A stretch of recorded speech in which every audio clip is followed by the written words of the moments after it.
Dans cette vidéo, nous allons nous pencher sur les 7 catégories de chrétiens qui peuvent se retrouver exclus du paradis. Il est essentiel de regarder jusqu'à la fin pour vous assurer d'éviter ces pièges et de rester sur le bon chemin. Le premier d'entre eux est le chrétien dont le cœur est fixé sur la richesse et les biens matériels. Dans le christianisme contemporain, la poursuite du succès financier et de l'abondance matérielle est souvent liée à la foi, au point qu'elle semble presque indissociable. Ce lien peut sembler naturel puisque Dieu désire que nous soyons satisfaits et libérés de la souffrance. Pourtant, la Bible révèle une perspective différente sur la richesse et la spiritualité.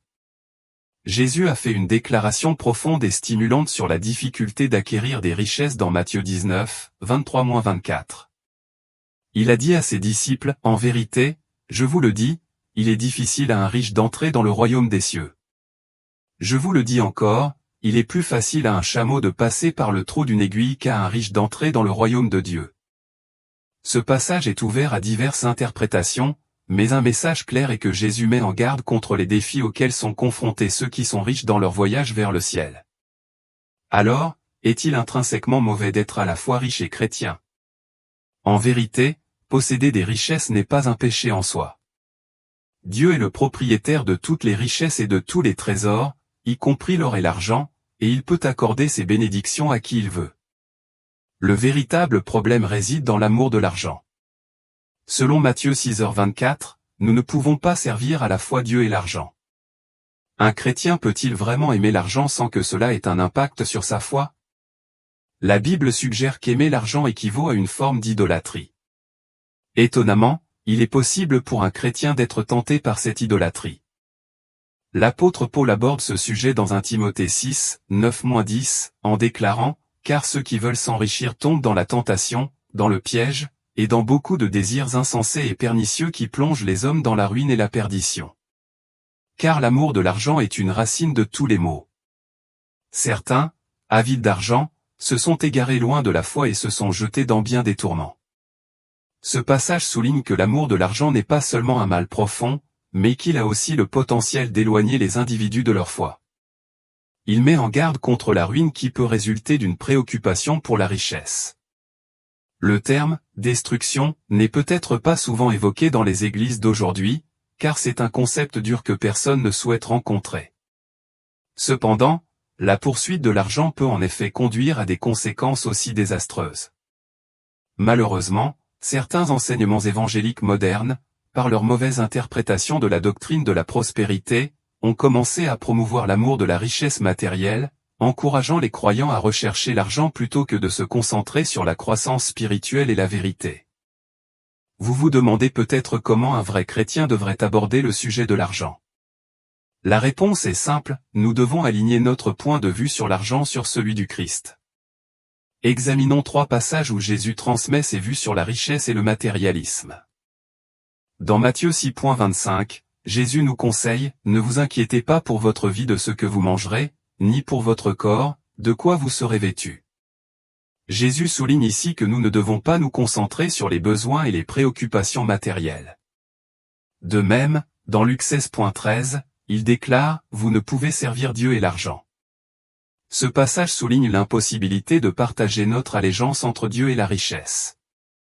Enfin, Matthieu 6.33 nous encourage avec la promesse, « Cherchez premièrement le royaume et la justice de Dieu, et toutes ces choses vous seront données par-dessus. » Ces paroles montrent clairement que notre préoccupation première ne doit pas être la poursuite de l'argent ou de la prospérité matérielle.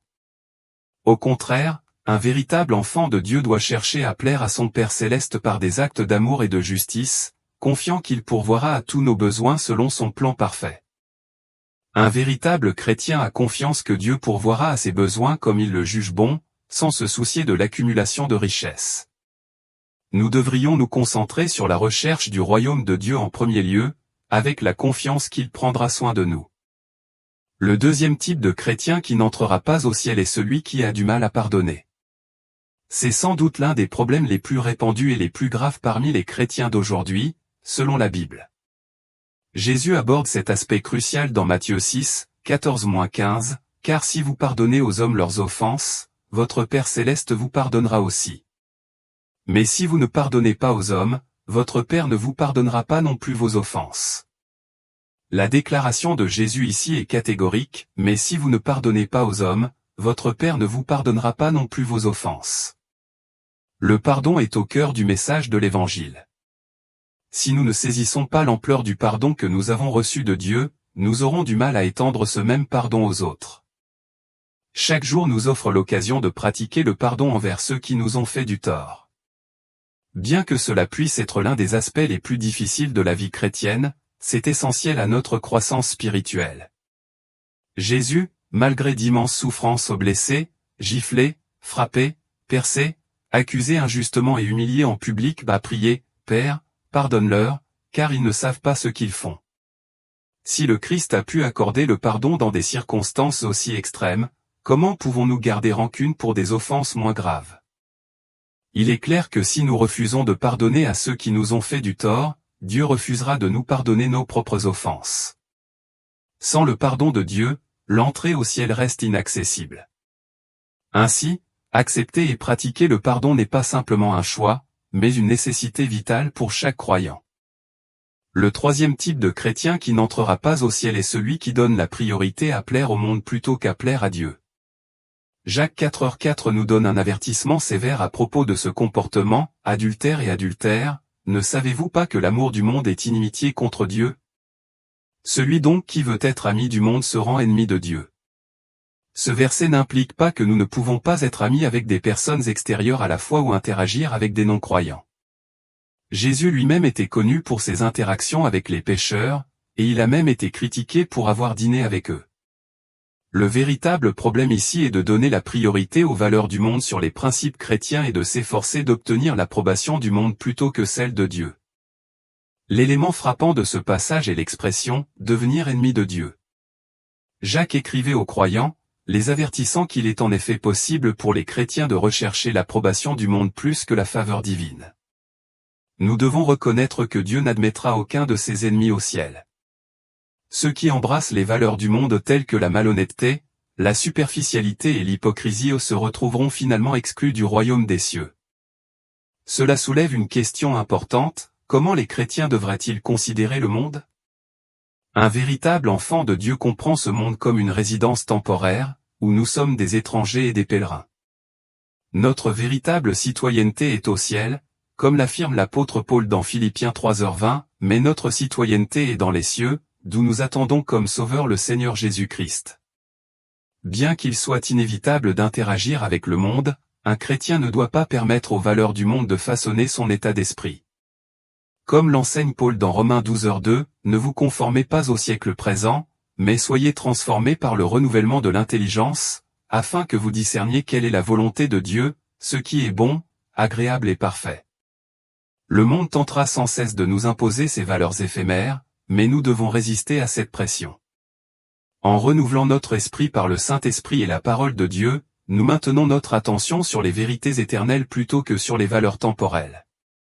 Le quatrième type de chrétien qui n'entrera pas dans le royaume des cieux est celui qui persiste et se livre consciemment au péché. Bien que nous reconnaissions que le sacrifice du Christ sur la croix couvre tous nos péchés au passé, présent et futur, il y a un grave avertissement concernant les conséquences d'une vie délibérée et consciente dans le péché. Hébreux 10, 26-29 présente un sérieux avertissement, si nous péchons volontairement après avoir reçu la connaissance de la vérité, il ne reste plus de sacrifice pour les péchés, mais une attente terrible du jugement et d'un feu dévorant qui dévorera les ennemis de Dieu. Combien plus sévèrement pensez-vous que mérite d'être puni celui qui a foulé aux pieds le Fils de Dieu, qui a profané le sang de l'alliance qu'il a sanctifié, et qui a insulté l'Esprit de la grâce? Ce passage souligne la gravité du péché volontaire après avoir connu la vérité. Il nous avertit que de telles actions rejettent effectivement le sacrifice même qui nous rachète et insultent la grâce de Dieu. Pour ceux qui persistent dans le péché délibéré, l'attente n'est pas la grâce mais le jugement. Cet avertissement souligne l'importance de ne pas considérer la grâce de Dieu comme acquise et la nécessité d'une repentance et d'une transformation authentique dans nos vies. L'avertissement ici est à la fois clair et urgent.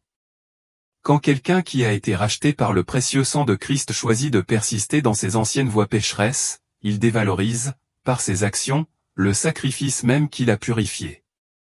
C'est une affaire extrêmement grave. Comme le dit Hébreux 10h27, il n'y a plus de sacrifice pour leurs péchés. Le sacrifice de Christ a été fait une fois pour toutes pour expier nos péchés, et il ne peut pas être répété. Si une personne nie effectivement la valeur du sang de Christ en continuant à pécher délibérément, elle s'exclut elle-même du ciel. Alors, comment un enfant de Dieu devrait-il considérer le péché? Le péché est une réalité malheureuse qui peut survenir à tout moment de notre vie. Personne n'est entièrement à l'abri de la possibilité de pécher ou d'offenser notre Père céleste. Cependant, un véritable enfant de Dieu reconnaîtra immédiatement son péché, éprouvera une tristesse sincère et cherchera sincèrement le pardon de son Père. Comme promis dans 1 Jean 1h9, si nous confessons nos péchés, il est fidèle et juste pour nous les pardonner et nous purifier de toute injustice. Pourtant, si le péché devient une partie habituelle de la vie d'un chrétien, dépourvu de remords ou de repentir, sa destinée ultime n'est pas le ciel. Le 5e type de chrétien qui n'entrera pas au ciel est le croyant tiède qui place plus sa confiance en lui-même qu'en le salut offert par Christ. Apocalypse 3, 15-16 fournit un avertissement sévère, « Je connais tes œuvres. Je sais que tu n'es ni froid ni bouillant. Je voudrais que tu sois l'un ou l'autre. C'est pourquoi, parce que tu es tiède, ni froid ni bouillant, je te vomirai de ma bouche. » Cette condition, tiède, fait référence à ceux qui ont commencé à compter davantage sur leur propre force et leur richesse matérielle que sur Christ. Apocalypse 3h17 illustre encore cela, tu dis, je suis riche, je me suis enrichi, et je n'ai besoin de rien. Mais tu ne sais pas que tu es malheureux, misérable, pauvre, aveugle et nu. Ce passage est une réprimande directe à ceux qui placent leur confiance dans les biens matériels et la prospérité matérielle, pensant que cela suffit. De telles personnes peuvent croire qu'une fois qu'elles ont atteint un certain niveau de succès ou de confort matériel, elles n'ont plus besoin de poursuivre le Christ avec la même ferveur. Cependant, c'est une grave erreur. Il est essentiel de comprendre que la vie chrétienne ne se définit pas par la richesse ou les biens matériels, mais par notre engagement quotidien à suivre le Christ, à adhérer à ses enseignements et à rejeter l'égoïsme et l'orgueil. L'avertissement pour les chrétiens tièdes et sévères, je vais te vomir de ma bouche. Un chrétien qui est rejeté par le Christ de cette manière n'entrera certainement pas au ciel. Le 6e type de chrétien qui n'entrera pas au ciel est celui qui n'aime pas son prochain et néglige de faire preuve de bonté envers ceux qui sont dans le besoin. Le christianisme et le commandement d'aimer son prochain sont fondamentalement liés. Suivre véritablement le Christ signifie incarner le même amour sacrificiel qu'il a démontré pour nous. Il est inconcevable de prétendre être un enfant de Dieu tout en nourrissant de la haine ou de l'indifférence envers les autres. La Bible aborde ce problème de front dans 1 Jean 4, 20-21, si quelqu'un dit « J'aime Dieu » et qu'il est son frère, c'est un menteur. Car celui qui n'aime pas son frère qu'il voit ne peut aimer Dieu qu'il ne voit pas. Et nous avons de lui ce commandement, celui qui aime Dieu doit aussi aimer son frère. Ce passage nous oblige à faire une introspection et à nous assurer que nous ne manquons pas d'amour et de miséricorde envers ceux qui sont pauvres ou dans le besoin. L'implication claire est que quiconque professe son amour pour Dieu mais n'aime pas son prochain se trompe lui-même. Dieu n'admettra pas les menteurs au paradis. Le 7e type de chrétien qui n'entrera pas au paradis est celui qui méprise ou rejette les lois de Dieu. Ce concept est profondément enraciné dans les enseignements de Jésus lors de son sermon sur la montagne. Dans Matthieu 5, 17-20, Jésus clarifie, « Ne croyez pas que je sois venu pour abolir la loi ou les prophètes, je suis venu non pour les abolir, mais pour les accomplir. Car je vous le dis en vérité, tant que le ciel et la terre ne disparaîtront pas, pas un seul mot, pas un seul trait de plume ne disparaîtra de la loi, jusqu'à ce que tout soit arrivé. C'est pourquoi, celui qui supprimera l'un de ces plus petits commandements, et qui enseignera aux hommes à les respecter, sera appelé le plus petit dans le royaume des cieux. Mais celui qui les mettra en pratique et les enseignera sera appelé grand dans le royaume des cieux. Car je vous le dis, si votre justice ne surpasse celle des pharisiens et des docteurs de la loi, vous n'entrerez point dans le royaume des cieux. » De ce passage, 3 points cruciaux ressortent, le Christ n'est pas venu pour abolir la loi de Dieu reste en vigueur et notre justice doit surpasser celle des pharisiens pour pouvoir entrer au ciel. Bien que nous comprenions que Christ est notre justice et qu'il a accompli la loi à notre place, comme il est indiqué dans 2 Corinthiens 5h21, celui qui n'a point connu le péché, il l'a fait devenir péché pour nous, afin que nous devenions en lui justice de Dieu. Cela ne signifie pas que nous devrions mépriser ou négliger les commandements de Dieu. Au contraire, Jésus a dit que ceux qui enseignent aux autres à ignorer les lois de Dieu seront considérés comme les plus petits dans le royaume des cieux. Ainsi, quiconque s'oppose aux lois de Dieu ou adopte des comportements qu'elle condamne, comme l'injustice, le mensonge et l'immoralité, se retrouvera exclu du royaume des cieux. Malheureusement, beaucoup enseignent aujourd'hui que les lois de Dieu sont dépassées et ne sont plus pertinentes. Cette perspective est dangereuse et trompeuse. L'apôtre Paul donne un avertissement clair dans 1 Corinthiens 6, 9-10, « Ne savez-vous pas que les injustes n'hériteront pas le royaume de Dieu ? Ne vous y trompez pas, ni les impudiques, ni les idolâtres, ni les adultères, ni les homosexuels, ni les voleurs, ni les cupides, ni les ivrognes, ni les outrageants, ni les ravisseurs, n'hériteront le royaume de Dieu. » Ce verset condamne explicitement divers comportements, tels que la malhonnêteté, l'adultère, l'idolâtrie et le vol, qui sont contraires aux commandements de Dieu. Alors, comment un chrétien devrait-il considérer la loi de Dieu? Loin d'être obsolète, la loi de Dieu est profonde et complète. Bien qu'elle ne puisse pas accorder le salut, elle fournit une boussole morale claire, décrivant ce qui est bien et ce qui est mal. Le psaume 19, 7 résume magnifiquement cela, « La loi de l'Éternel est parfaite, elle restaure l'âme. » Les préceptes de l'Éternel sont véritables, ils rendent sages les simples. La loi est un guide pour vivre dans la justice, enraciné dans l'amour. Comme l'explique l'apôtre Paul dans Galates 5h14, « Car toute la loi est accomplie dans ce seul commandement, tu aimeras ton prochain comme toi-même. » Ceux qui vivent selon ce principe d'amour et de bonté, tel que défini par la loi de Dieu, reflèteront la nature de Dieu, qui est l'incarnation de l'amour et de la bonté. Les chrétiens qui n'entreront pas dans le royaume des cieux sont ceux qui ne se conforment pas à ces normes. Cependant, il ne s'agit pas d'une liste exhaustive des avertissements bibliques concernant l'éloignement de la vraie foi. L'essence du christianisme ne se limite pas aux professions de foi verbales, à la fréquentation des églises ou aux contributions financières, bien que ces pratiques soient importantes. Jésus lui-même l'a précisé dans Matthieu 7h21, « Ce ne sont pas tous ceux qui me disent, Seigneur, Seigneur, qui entreront dans le royaume des cieux, mais celui-là seul qui fait la volonté de mon Père qui est dans les cieux. » Alors, quelle est la volonté de notre Père? C'est de croire en son Fils unique et de suivre fidèlement son exemple jusqu'à la fin. La vraie foi se démontre en vivant en accord avec les enseignements de Jésus. Comme Jésus l'a enseigné dans Matthieu 16h24, « Si quelqu'un veut venir après moi, qu'il renonce à lui-même, qu'il se charge de sa croix, et qu'il me suive. » Un véritable chrétien incarnera les principes enseignés par Jésus, rejeter l'amour de l'argent, résister à la cupidité, pardonner les offenses, plaire à Dieu plutôt qu'au monde, haïr le péché et embrasser la justice. Il aimera et soutiendra activement les nécessiteux tout en plaçant une confiance inébranlable en Dieu. Ce n'est qu'en vivant de cette manière que nous pourrons vraiment suivre Jésus et nous tenir avec confiance devant lui lorsque son royaume glorieux sera révélé. Rappelez-vous la directive de 1 Jean 2h6, « Quiconque prétend vivre en lui doit marcher comme Jésus a marché. » Ce passage souligne l'importance de vivre une vie chrétienne sincère, reflétant les enseignements du Christ. Dans un monde où professer le christianisme peut sembler facile, la vraie foi se manifeste par nos actions et nos cœurs transformés. Jésus a averti que tous ceux qui l'appellent « Seigneur » n'entreront pas dans le royaume des cieux, mais seulement ceux qui font activement la volonté du Père.